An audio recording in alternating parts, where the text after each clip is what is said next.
When football kits are mentioned, what pops into your head? Is it Germany's classic 1990 World Cup kit? Is it one of the more modern kits, or is it something else entirely? In this video, I'm going to talk about 10 of the weirdest football kit facts you've probably never heard of. I suggest you watch until the end because the last ones are absolutely crazy, and also there's a small bonus. But on with the video. Fact number 1. For starters, we're going back to 1958, when Sweden hosted the World Cup. This was Pelé and Garrincha's World Cup debut, and despite doubts from the Brazilian doctors who said Pelé was infantile and Garrincha had a low IQ, they went on to become the stars of the show, with Pelé scoring 2 in the final, which finished 5-2 to Brazil over the hosts, and he was aged only 17.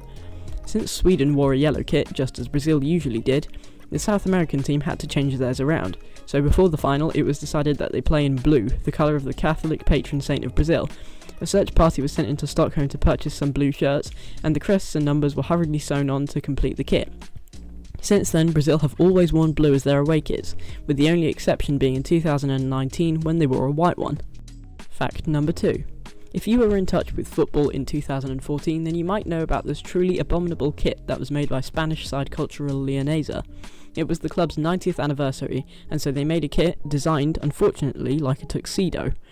The man who came up with the design pitched it to Hummel, the kit designers, who at first had doubts about it and then showed him what they could come up with. He admitted to hating the design himself, but they went ahead and used it anyway just so it would have people talking. And it did, so at least they achieved something, just not in a good way.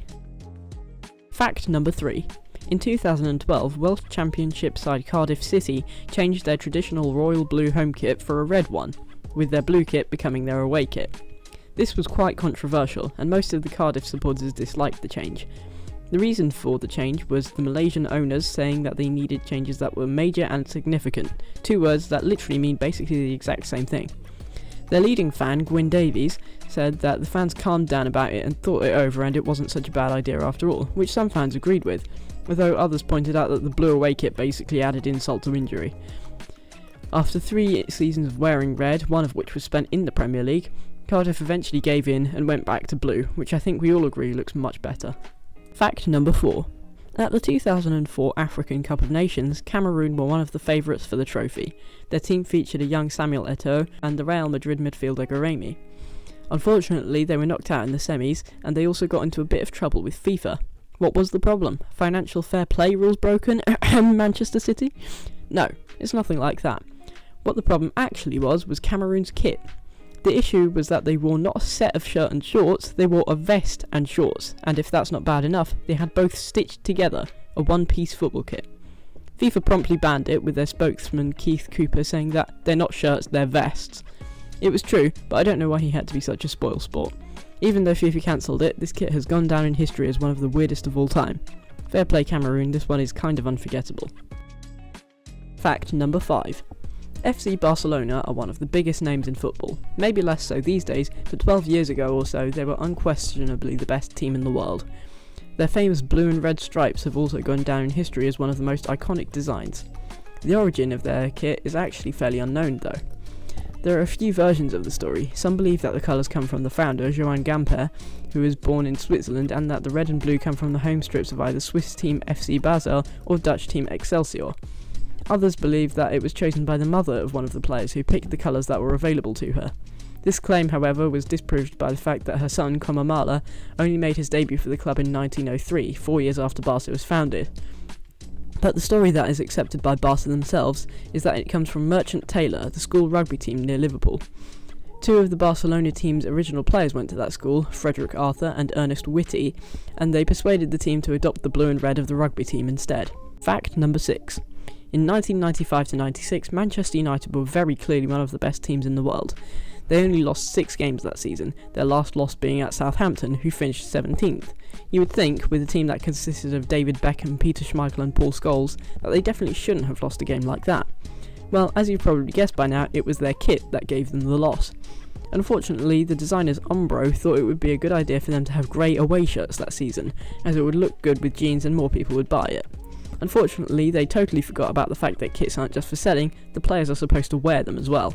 Manchester United wore them in that fateful match against Southampton, and goalkeeper Schmeichel found that the grey shirts made his teammates blend in with the crowd.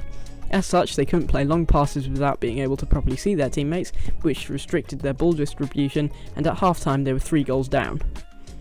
This made Sir Alex Ferguson mad, and he told the kit man to send the team out for the second half wearing their blue and white third kit.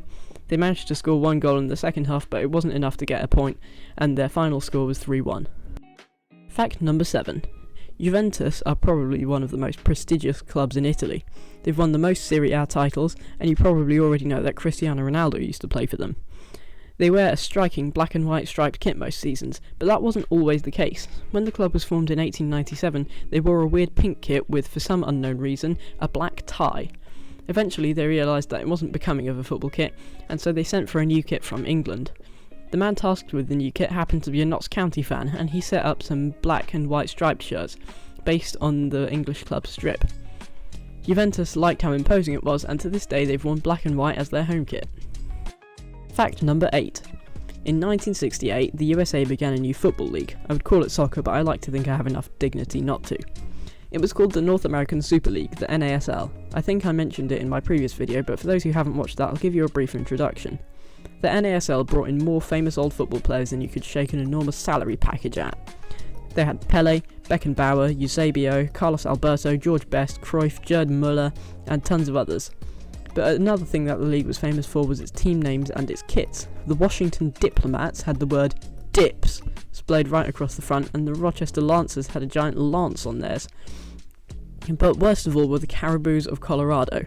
In 1978, their first, and thankfully only season, their kit was predominantly white with a giant badge, genuine leather, and this freaky brown tassel around the front. It was absolutely bizarre. Thankfully, the fans didn't have to endure this abomination for long, as they ended with a -14 goal difference and eventually moved to become the Atlanta Chiefs. In 2014, modern team Colorado Rapids announced that they would wear some throwback kits from the old Caribous side. Thankfully, it turned out to be an April Fool's joke, but nevertheless the club got calls from fans asking where they could purchase the kits. Fact number 9. Fiorentina are another of Italy's bigger clubs. Traditionally, they wear a nice purple kit, apparently inspired by a long time ago when they washed their red and white kits together in a river and they got purple. I'm pretty sure that makes pink, not purple, but then again, I'm not sure how true the story is. But anyway, back in the season 1992-93, La Viola wore this away kit. It's a fairly decent shirt, minus the completely clashing 7up sponsor, and you'd think, looking at it, that there surely can't be much of a problem. However, some observant Fiorentina fans found this tiny little thing that the badge creates when it's up against the purple graphic. Spot what it is? Well, there's a tiny little symbol that's just about visible next to the crest. The Fiorentina fans took a huge offence to this, and so the club stopped wearing the kit and wore this one instead.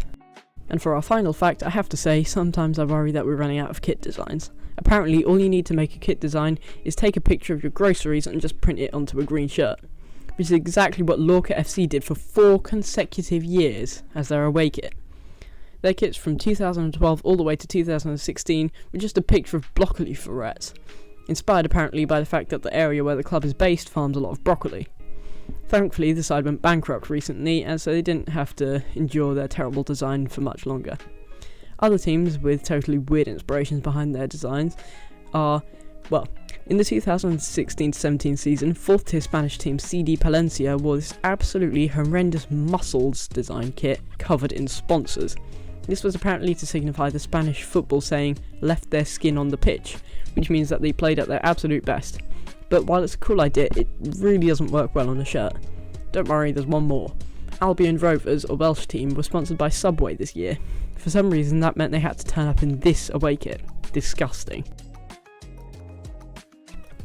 Thanks for watching this video. Hopefully next time I'll do one where I make concept kits again. Unfortunately, I haven't really had enough time to organise one of those videos, although hopefully there'll be a video about that soon, just not on this channel. More info about that soon, hopefully.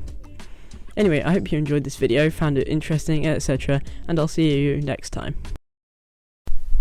Oh, and here's your bonus, some ASMR from my recording buddy, whose primary job is to distract me from my script whenever I'm recording.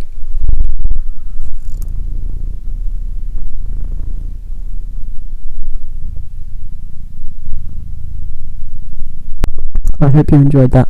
See ya.